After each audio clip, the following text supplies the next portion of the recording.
Welcome back to another episode of Wednesday Wisdom on the Educational AD Podcast. We'll be right back with today's guest, but first let's hear from our podcast sponsors. We want to thank Final Forms for their support of Wednesday Wisdom. Final Forms is the industry leader in registration, but Final Forms is more than just registration. Final Forms can help your stakeholders with mobile accessibility, has reminders for parents about policies, physicals, and forms.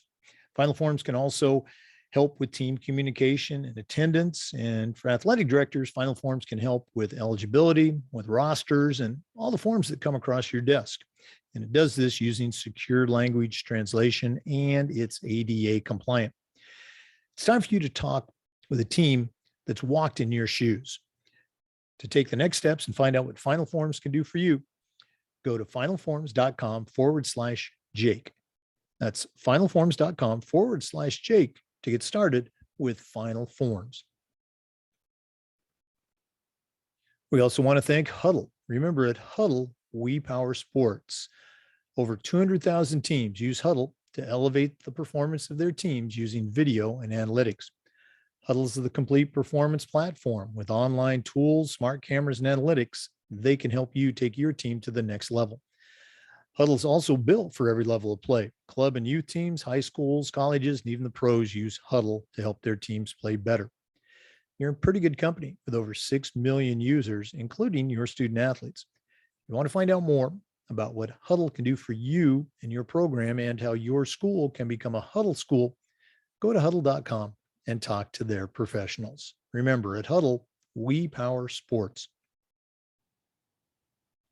We also want to thank Sideline Interactive for their support. Sideline Interactive's indoor scoring tables and video boards can generate $10,000 or more every year and also create the ultimate game day experience for your athletes. Go to sidelineinteractive.com or call 832-786-0302 to find out what their tables and boards can do. You can also email them at sales@sidelineinteractive.com. That's sales@sidelineinteractive.com. We also want to thank Wall of Fame by Vital Signs. You know, they're on a mission to bring your school's legacy to life. They have interactive touchscreen consoles that can help show the achievements of your students, both past and present. Let them help you showcase your school's diverse history by going to vitalsignswalloffame.com. You can also call them at 614-981-3589 or email them at sales@vitalsignswalloffame.com. That's sales@vitalsignswalloffame.com. We also want to thank our good friends at Hometown Ticketing, the leading digital ticketing provider to schools and colleges. You can find out more about what Hometown Ticketing can do for you and your school by going to hometownticketing.com and talk to their experts. Hometown Ticketing, simple and easy online ticketing. And we want to thank Athletic Surveys by Lifetrack for sponsoring the Athletic Director's Toolbox segment. Athletic Surveys by Lifetrack are a quick, easy, and affordable way for you to collect comprehensive data that allows you to evaluate and improve your entire athletic program. Athletic Surveys by Lifetrack also connects you with the parents and athletes that really love your program and helps them demonstrate the importance that a positive athletic experience has for them. Go to athleticsurveys.com or you can call them at 1-800-738-6466, or you can email them at info@athleticsurveys.com to get started. A survey allows you to take the pulse of your parents and your student athletes. And if you're not using one, you're really missing out. Talk to the folks at Athletic Surveys by Lifetrack and let them show you how to take your athletic program from good to great. Welcome back, everyone, to Wednesday Wisdom on the Educational AD Podcast. Our guest this week is Dr. Patty Raube-Keller out of Boston College. She directs the Master's in Athletic Administration program at BC, and just always a pleasure to talk to her. She's incredibly busy, all the things she's doing. But Dr. Raube-Keller, what do you have for us this week? Jake, thanks for having me on. I wanted to talk about our mental health crisis we're having in our country with our student athletes. And right now it's May 2nd, and I think since January that I know of, there's been 9 student athletes, collegiate student athletes, that have taken their life. And I think it's really important that we talk about mental health and that we talk about it with our student athletes, with the parents we're working with any counselors, teachers, anything we're working with. I think one of the biggest things, we need to break the stigma of mental health, that it's okay to talk about it, that it's there. If we notice the population of student athletes that unfortunately have taken their life, a lot of them are white females, very type A, very driven. And in my time working in college athletics and with high school student athletes, this is a population of student athletes we kind of ignore. They have their stuff together. They're straight A students. They're great people. They do community service. They're great in their sport. They're good friends to their friends. We don't worry about this group of population. And these girls, especially, most of them are girls, are struggling internally, mentally.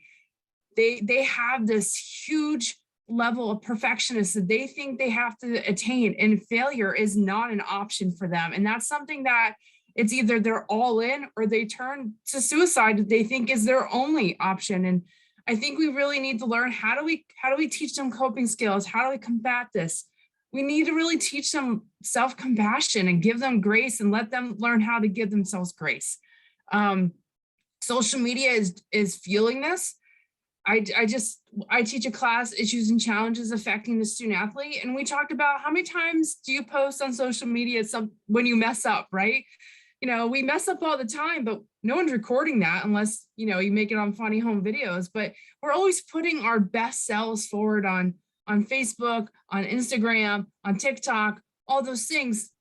People mess up all the time, but we're just not putting it up on social media. And when our students, especially our young people, are living their life on social media, they might only have 1 or 2 close friends, but they got 1,000 friends on Facebook or 1,000 friends on Instagram. And they're seeing all the amazing and good things, and they have to compete with that because these students are super competitive. So they're not really hearing about, oh, I messed up today. I had a student athlete that missed practice the other day, and he was beside himself. And I'm like, why'd you miss practice? He's like, well, I had to write a paper. And I said, did you talk about this with anyone? With your team? He's like, no. He goes, I'm so ashamed of myself. And I said, we all mess up.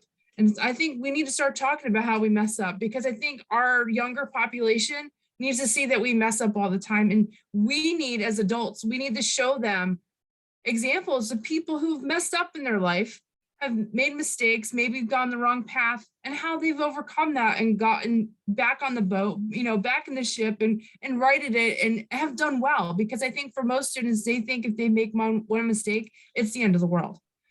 And I think a lot of times now we have put so much pressure on our students that being a strong, diligent student isn't enough anymore to get into.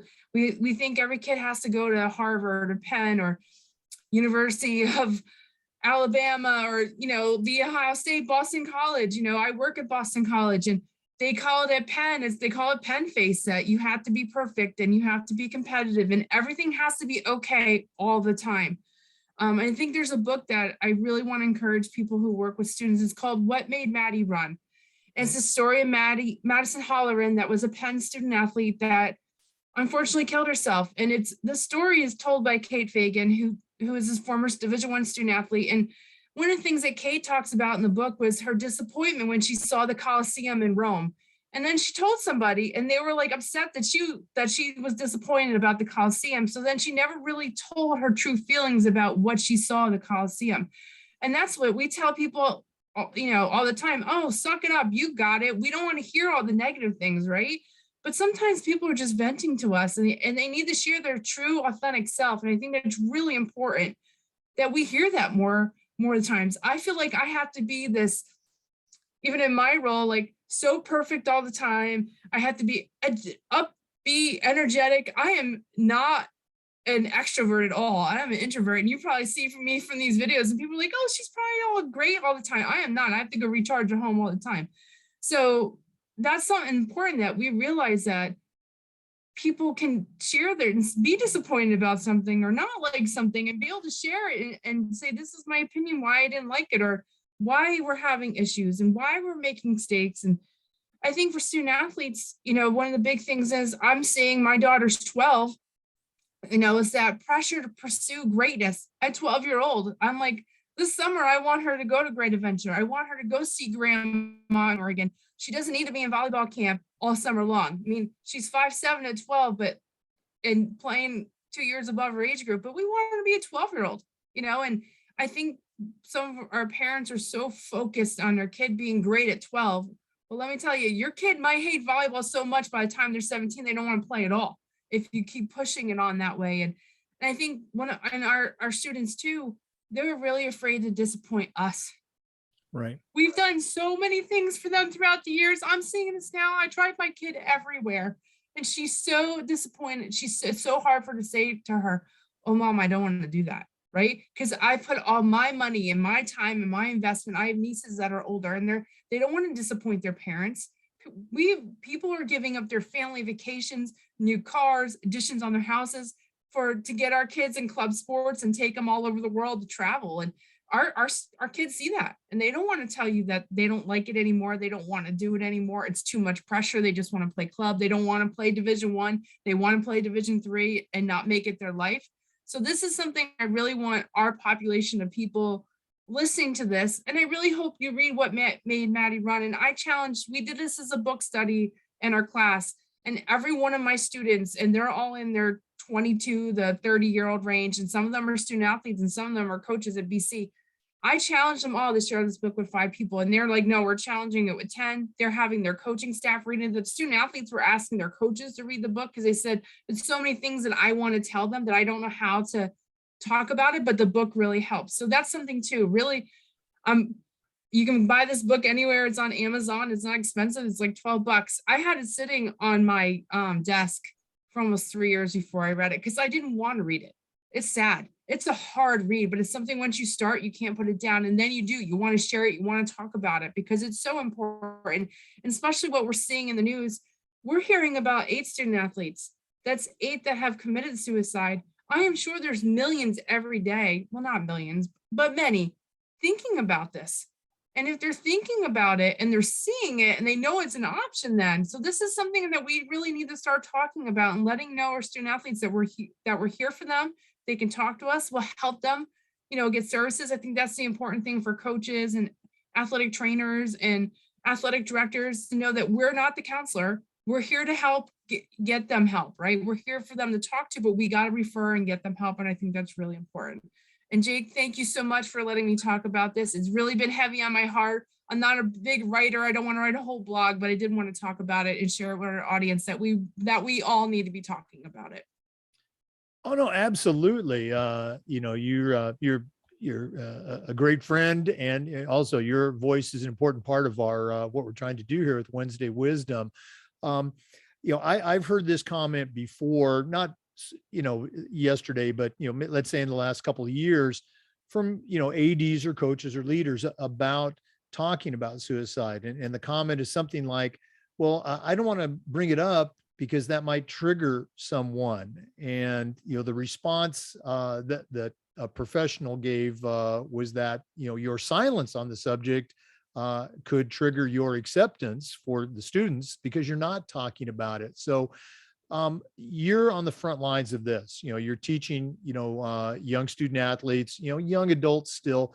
What are some ways that a coach, an AD, or someone listening to this podcast right now can, whether it's from the book What Made Maddie Run or just from your experience, what are some things that they can do help our listeners do a better job in this area? What's some advice you can give us? Sure. I mean, there's resources through your school counselor at school, I'm quite sure. I mean, even having the suicide number posted somewhere, like so that they know they can talk to somebody, right? There's posters out there, there's tons of resources. And then, like I talked about earlier, like talk about people who have struggled. Bring in someone to talk to your team, a former athlete that you had a long time that had a rough patch in their life and is doing great, right? Have them come in and talk about how they struggled. Success is not linear. I think we all know that, Jake. And I think we know that. I mean, I've been fired from a job and now I'm a director of Boston College, right? I felt like the first week after I got fired, it was the end of the world. But I remembered all the times that I had to pick myself up from playing sports, I've gotten cut on teams and things like that. And I use those coping skills. But when you always are on top, always on top, and you never fail, because you honestly probably never been exposed to failing. And when you do, it's devastating. So that's something we need to talk about with our athletes to prepare them that you're going to fail. You're going to fail all the time in life. Life gets harder as we get older. And, I fail every day, right? Like every day I fail at something, and I try to learn new things too, because you grow that way, but you're going to fail as you learn and get to know them. So that's something I think as adults, we share with our student athletes. Like, I messed up today. Like, I'm not a perfect parent. I'm not a perfect coach. I'm not a perfect professor. Like, I do my best. And then when I do fail, I try to acknowledge it. I tell my students all the time, like, hey, I messed up grading this assignment or creating this assignment. I tell them I apologize, and let's, help me what works better. And like, try and get that give and take with your athletes, even when you're coaching. Like, when I'm coaching I have 14-year-old girls that I coach on a club soccer team. I'm not always perfect, right? I get mad, I get frustrated with them, or I make a drill or work on a drill and it just doesn't work out, and I just tell the girls, I'm like, hey, this isn't working. Let's try something else, or we lose a game and maybe I didn't place players the right way. And I talk with them the next practice and say, what could we have done better? What do you think I can do better? What do I need to know from you guys off the field? Those kind of things. I think that's really important that we have these conversations with our student athletes and ask them about how are they doing. Another thing my athletes even talked about was having not called a mental health day, but like a day off. The day they could just text coach and say, you know what, I'm not coming today. And it might be they just needed to sleep. They needed to study for a test.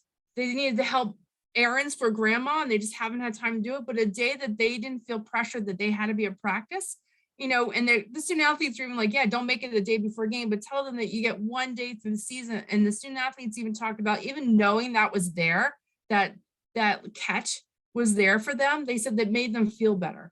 And that coach cared about them as a person and not just the athlete on the field. And I think that's really too, and the student athletes really talked about when we talked about the book was how much a relationship with their coach meant to them. Like they said they didn't have to be best friends with them, but knowing that their coach cared about them off the field just as much as on the field.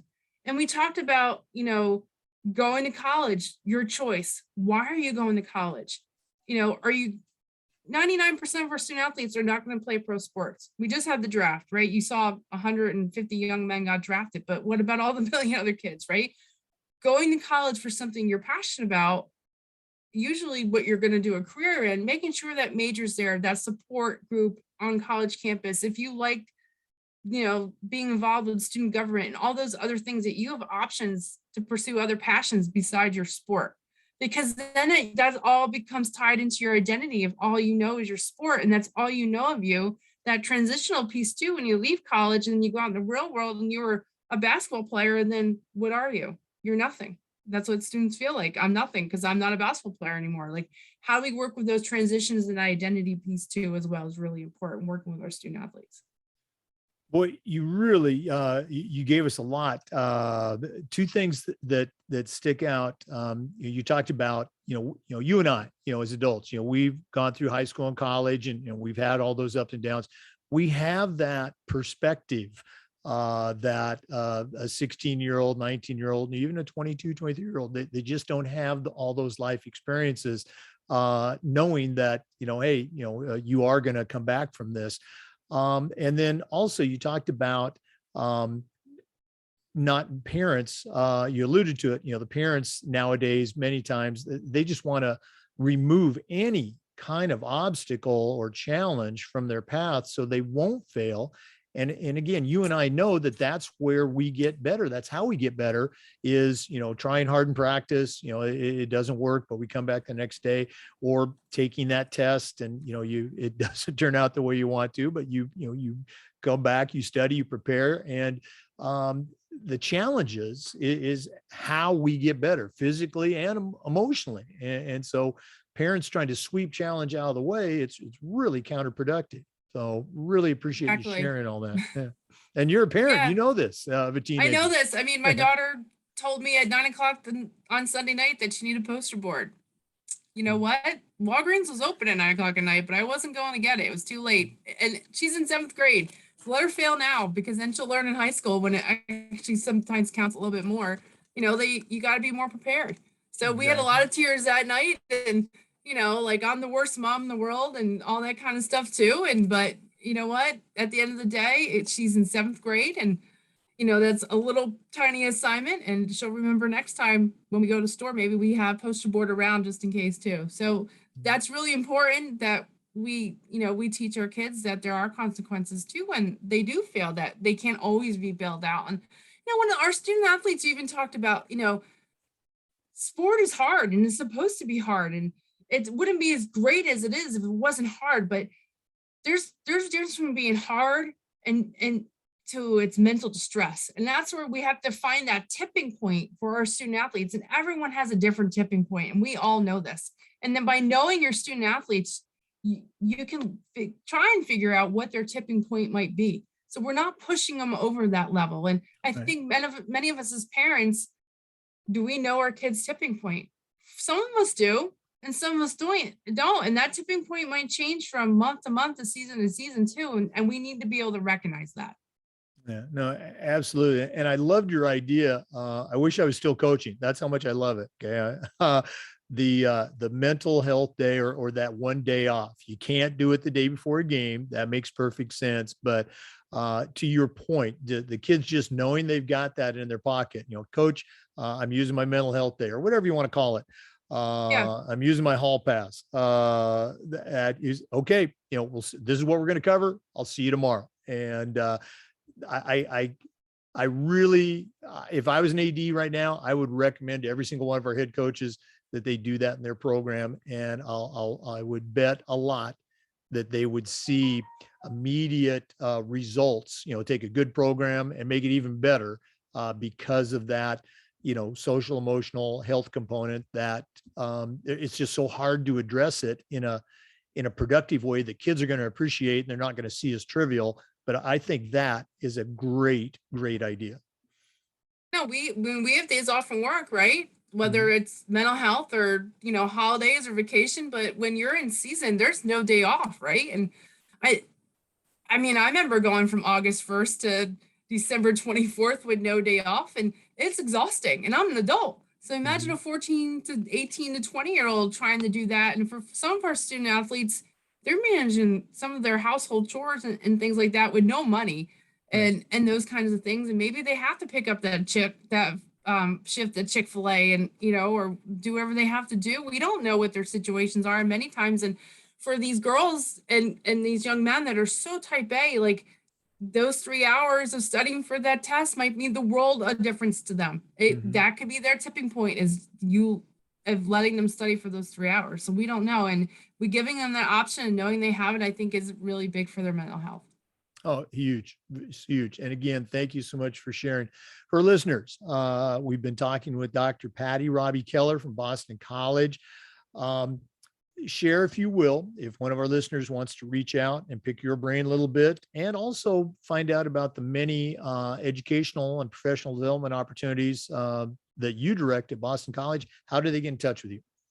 Sure. We just added a student athlete development certificate. So anyone working with the student athlete population, counselors, coaches, anything like that, it's 4 classes. And you would take issues and challenges affecting the student athlete. It's online or it's in person if you're in Boston. But my email is raubekel@bc.edu. If you Google Patty Raube-Keller, Boston College, it comes right up. I'm on LinkedIn too, and I'm very active on LinkedIn. Okay. Dr. Patty Raube-Keller, thanks again for sharing today. Thanks as always for being a part of Wednesday Wisdom. Thank you so much, Jake. You take care. Okay. For listeners, the Zoom recordings of all of our interviews get uploaded to the Educational AD Podcast YouTube channel. We do Wednesday Wisdom every week and new content just about every day on the Educational AD Podcast. Thanks for listening. We'll see you next time. Always great stuff with Dr. Patty Raube-Keller.